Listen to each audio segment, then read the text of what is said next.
እንዴት እንደዚህ አይነት ነገር በአንድ ጊዜ ይፈጠራል? እንዴት ሁለቱ ላይ በአንድ ይፈጠራል? ናታን ኤቢ ቄታል ጥልሽ ነው ተናገር። ማን ነው እንደዚህ ያደርጋችሁ? ንገሩኝ። ይኸውላችሁ አሁን ሆስፒታል እንሄዳለን። እኔ ሰው መሆን ሰው አይደለሁም። ይኸውልሽ ይሄን ያደረገውን ሰው ወንድነቱን ቆርጬ ነው ማበለው። በእውነት እኔ በጭራሽ ሰው መሆን ሰው አይደለሁም። ልጅ ለድሬ ሳላስታቅፈው በመቅረቴ እስካሁን ድረስ ከፋይ የት የምታውቀው ነው? ስሚ የእኛን የናበሻውን ዳቦ እያረጠቡ እኮ ነው ኬክ የሚሉት። ማን ናጣናናታ ናቸው? እኔ ምን አውቄ? እሷ ናት እንጂ ያለች። ሰላም ይልካል። ቆይ እናንተ ልጆች እኔ የምለውን አትሰሙኝም እንዴ? ቆይ ምንድነው አላማችሁ? ለምንድን ነው መተናል?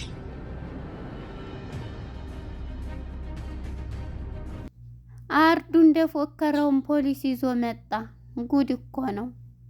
ደስታቸውን አጣጥመው ሳይጨርሱ ፖሊሱን እየመጣለሁ ጓደኛዬ ጠፍቶማ መቅረት የለብኝም እያለው አርዱ ዛሬ እንግዲህ ፖሊሱን ይዞ ከግቢ ገባ። ለዛም ስታይ ደግሞ ምን ፈልገ ኤቢን ፈልጎ ነው ስትል ነበር ያላወቀችው። ፖሊስ እየመጥቻለሁ በማለት መታወቂያውን ለዳጣ ሳያት። ለዛና ገዛኸኝ ተፋቀሩ።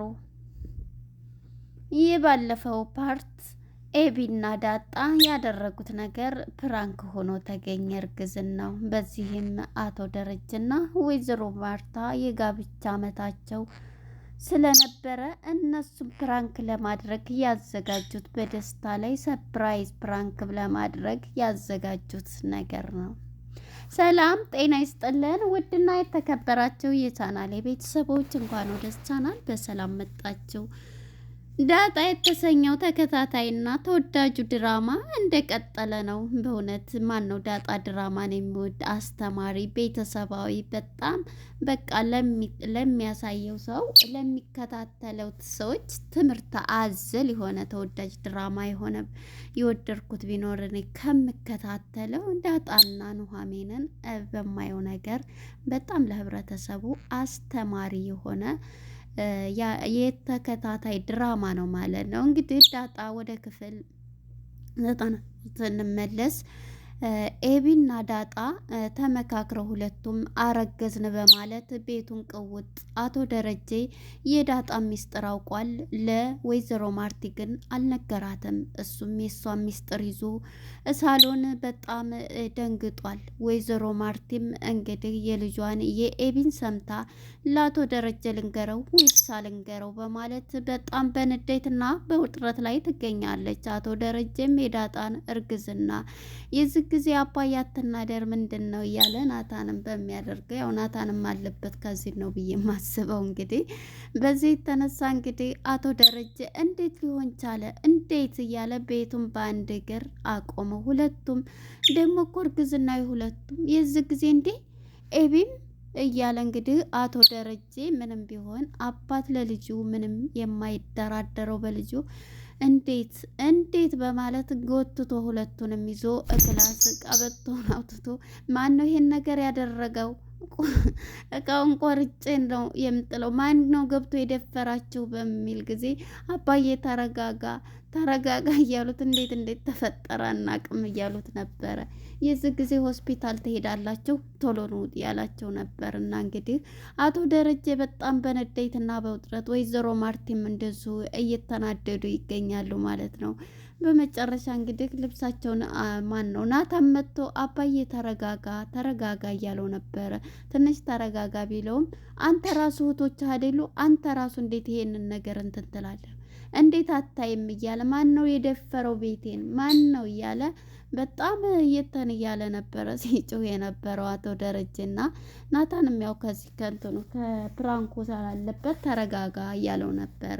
እንዴት ነው ተረጋጋ የምትለኝ እንዴት ነው እያለ እንግዲህ አቶ ደረጀ ቤቱን ቀውጥ አድርጎ ነው ሆስፒታል እያቸው ሊሄድ በማለት ይዟቸው ሊሄድ ወይዘሮ ማርቲሞ ኡር እያለች ነበረና በመጨረሻ እነሱ ልብሳቸውን ቀይረው ዘና ብለው ከሳሎን እንግዲህ ፏ ብለው ነበር የጠበቋቸው። እነሱም በማየት ድንግጥ ብለው ምንድነው እየተካሄደ ያለው እያለ የእናንተ ሰርግ ነው ብለው እንደዚህ ፏ ብለው ሲጠብቋቸው ያው እንግዲህ ቢናደዱም ያ ደግሞ ሰርፕራይዙ ስላለ በቃ በዛ እንትን ብለዋቸዋል ማለት ነው። እንግዲህ ዳጣና ኤቢ አንድ ላይ ምንም ቢሆን ተስማምተው አያውቁም። ግን እነሱ ራሱ ተገርመዋልና በዚህ ነው እኛ አላረገዝንምም ምንም አልሆንምም፣ ነገር ግን በዚህ ቤዛሬ አበረስታችሁ ስለሆነ በዚህ እንጠብቃችሁ በፕራንክ ሰርፕራይዙን እንቀበላችሁ ብለን ነው በማለት እንግዲህ ወይዘሮ ማርቲና አቶ ደረጀ ያው ንዴታቸውንም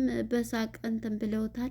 አንድ ነገር ብንሆንስ በዚህ በንዴታችን እንደዚህ ስትሆኑ ራሳችንን ስብንስት ብሎ እንግዲህ አቶ ደረጀም በጣም ተናደው ነበረ። መጨረሻ ላይ ግን ያው እንግዲህ ሊቀበሉ ችለዋል፣ ደስ ብሏቸው ማለት ነው።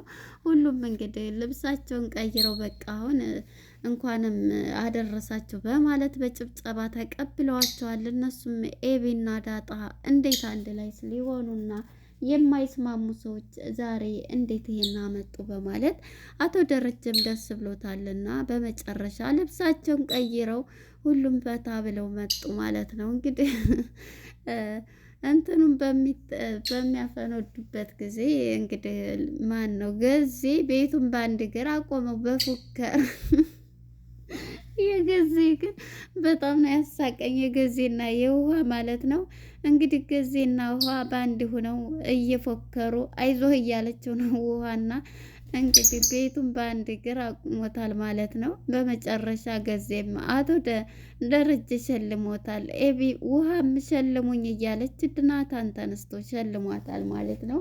እንግዲህ ውሃ በልጅ አማሃይቱ አንቺ እኔ በፎከርኩት አንቺ ምን አገኘሽ እያላት ነበርና እንግዲህ ሁላቸውም በደስታ ተቀብለው አክብረዋል። ኬካቸውንም ቆርሰዋል ማለት ነው። እንግዲህ ለዛም ከገዜ ጋር ተቀምጣለች። ገዜና ለዛም ገዜንና ለዛን ሳይ ማን ነው መስሉኝ ሻሽና ማን ነበረ ወይኔ ወንዱ ጠፋኝ። ቤቱ የድራማ ላይ ያለው እነሱ ናቸው ትዝ ያለኝ ማለት ነው። እና እንግዲህ ሻሽ ማነች ለዛና ገዜ ማለት ነው በአንድ ናቸው ወጥተው ሂደዋል ማለት ነው። ኬካቸውንም በልተው እነሱ እየተጣሉ ነው በአንድ ሆነው ማለት ነው። እንግዲህ ቶሎ እስኪ እንግዲህ ሁላችሁም ጥያቄ እንግዲህ ናታን የእውቀት ሰው ስለሆነ በጣም ጥያቄ እየጠየቃቸው ነበርና እስኪ ጥያቄ ልጠይቃቸው በዚህ በ25 ዓመታቸው እንግዲህ በዚህ በትዳር ቆይታቸው ውስጥ ምን ተገኘ ምንድን አስቸጋሪ ጊዜ የተባለውን ብሎ ሲጠይቅ ነበር እንግዲህ ወይዘሮ ማርቲን ማለት ነው ናታን። እሱም በጥያቄ እንግዲህ ሲጠይቅ ትዳር ማለት እንዴት ነበር እዚህ የደረሳቸው ሲል ትዳር ማለት ብዙ ውጣ ውረድ ያሉበት ነው። ነገር ግን እንደዚህ እንትን ያልንበት ሁሌ በደስታ ሆነን ሳይሆን ችግራችንን በመነጋገር እየፈታን ነው። ጸብ ይፈጠራል፣ ነገር ግን በመነጋገርና በመስማማት እየፈታን ነው ብላለች ማለት ነው። እውነት ነው። በአሁን ጊዜ ትዳር እኔም አንተም ተሰሚ ነኝ እሷም ተሰሚ ነኝ በማለት አሁን ላይ ትዳር እየጠፋና የፍቺው ብዛት በዝቷል። ነገር ግን የሰጡት ምክር እንግዲህ ሁለታችንም ውስጥ ችግሮች አሉ፣ ነገር ግን እነዛን ችግሮች እየፈታንና እየተነጋገርን እየሄድን ነው እዚህ እየደረስ ነው በማለት ወይዘሮ ማርቲም ይሄንን መልስ ሰጥተዋለች ማለት ነው ለናታን። ሁላቸውም ጥያቄ እያቀረቡላቸው ነበርና በመጨረሻም እንግዲህ ወይዘሮ ማርቲም አስቸጋሪ ጊዜ ሲያልሽ ቢል አስቸጋሪ ጊዜ ያልኩት እንግዲህ ያው ወንድ ልጅ ሳልወልድ ቀርቼ ለደሬ ያላሳቀፍኩት ያ ነው እያለኝ ነበርና እሱም ደግሞ ይሄን ሁለተኛ እንዳትይ ምናምን ብሎ እንግዲህ ደሬም ይሄንኑ ሲል ነበረ ማለት ነው። እናንተ እንግዲህ እየመረቀ ሀገራችንንም እናንተንም እንደዚህ ያድርጋችሁ እያለ እየመረቀ ነበርና እንግዲህ በመጨረሻ እንግዲህ ወደ ኤቢ ስንሄድ ኤቢ እኛ እኮ እውነት መስሎን በማለት ነበርና እንዴ አንድ ቀን እኮ እስቲ ትወና ጀምሩ ተባሉና ምጥን ተነስታ ኦክሲጅን ከዳጣ በዳጣና በናታን ነው የምሰራው ብላ ኦክሲጅን እየሰጣት ነበር ብላ ምጥን ስታወራ እንግዲህ እንዴ ማን የማይቻለው ወይኔ ገዜ ማለት ነው። እኔማ እሱንማ አይቻለሁ ጅን ይመስለኛል አንድ ቀን እንደው ጀርባውን ብየዋለሁ ብሎ ዝርገፍ አረገው። ማን ነው ገዜ ማለት ነው። የዚህ ጊዜ ሁሉም ድንግጥ ይላሉ።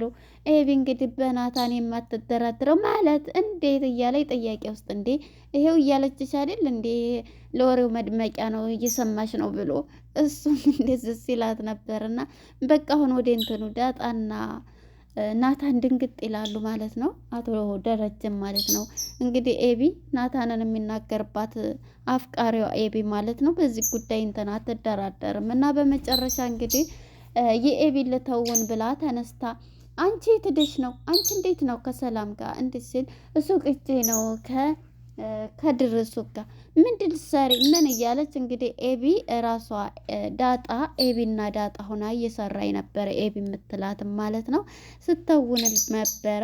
በመጨረሻ እንግዲህ ይሄንን እያለች ነበረ ስትል የነበረ ማለት ነው።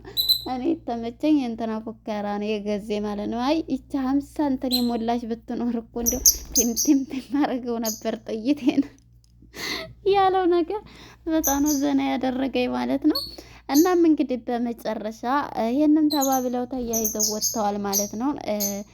ዳጣ ማነች ለዛና ገዜ ማለት ነው በአንድ ሆነው ሳለ ኬክ ግን በልተህ ታውቃለህ? በላህ እኮ አለ። እንዴት ነው አንቺ በልቼ የማላውቀው እያላት ነበር። ይሄ እኮ ኬክ ማለት ጅሊት ዲያቦ እኮ ነው ሙየራው ዲያቦ እንዴት እንትን ብለው አበስብሰውት ነው ኬክ ያሉት ይላታል።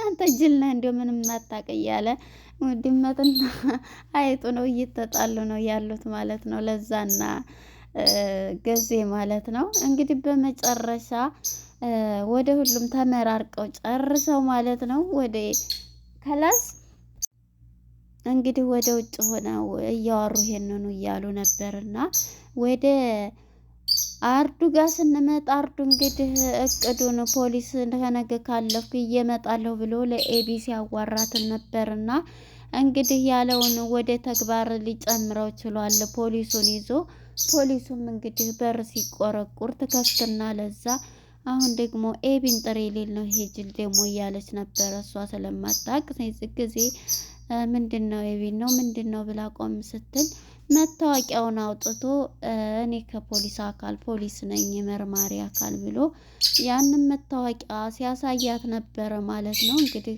ይሄንን ሲያሳያት ደንግጣ ነበር እዛው የቆመችው ማለት ነው። እንግዲህ ይሄንኑ ይዛት ሄዳለች። ኤቢም እንግዲህ ወይ በህግ ቁጥጥር እኔ ግን እዚህ ፓርት ላይ የሚመስለኝ ልጁ አልተቀበረም ምግብ የሆነ ቦታ ተደብቆ ኤቢን እንድትማር ጥፋቷን እንድታምን ብሎ ያደረገው ነው አቶ ደረጀ ብዬ ነው የማስበው። ልጁ የሞተ አይመስለኝም። ምክንያቱም ጥፋት አጥፍታለች፣ ነገር ግን አጥፍቻለሁ ብላ እንድታምን ነበር አቶ ደረጀ እንደዛ እያደረገ የሚሄደው ብዬ ነው የማስበው። ልጁ ይመጣል፣ አልሞተም፣ በህይወት አለ ብዬ ነው የማስበው። እሱን የሆነ ቦታ ደብቀውታል ብዬ ነው የማስበው። የቀበሩትም ሌላ ነገር ነው ብዬ ነው የማስበው። እንግዲህ እናንተስ ምን ተረዳችሁ? ከዚህ ድራማስ ምን ተማራችሁ ማለት ነው? የኤቢና የዳጣ ፕራንክም ተመችቶኛል። እንግዲህ ያደረጉት ድርጊት ማለት ነው ያው ሰፕራይዙም በፕራንክ ነው የተቀበሏቸው ማለት ነው። እንግዲህ የተሰጠውም ትምህርት አዘል የወይዘሮ ማርቲና ያቶ ደረጀ ምክር በጣም አሪፍ ነው። በአሁን ላይ ትዳር ፍቅር እየቆየ ስላልሆነ በመነጋገርና በመወያየት መፍታት ግዴታ በመደማመጥ ማለት ነው። አንደኛው ተሸናፊ መሆን አለበት እያሉ ነው ማለት ነው። እንግዲህ የነበረን ቆይታ ይህን ይመስል ነበረ ድራማው። በቀጣይ ፓርት እስከምንገናኝ መልካም ጊዜ። ከዚህ ከድራማ ምን ተማራችሁ እናንተስ ብዬ ጠይቃችኋለሁኝ። ለነበረን ቆይታ አመሰግናለሁ። ሰላም ለሀገራችን፣ ሰላም ለሕዝባችን ይሁን። በያላችሁበት ሰላማችሁ ይብዛ እላለሁኝ። እንግዲህ ባይ ባይ። ለነበረን ቆይታ ባይ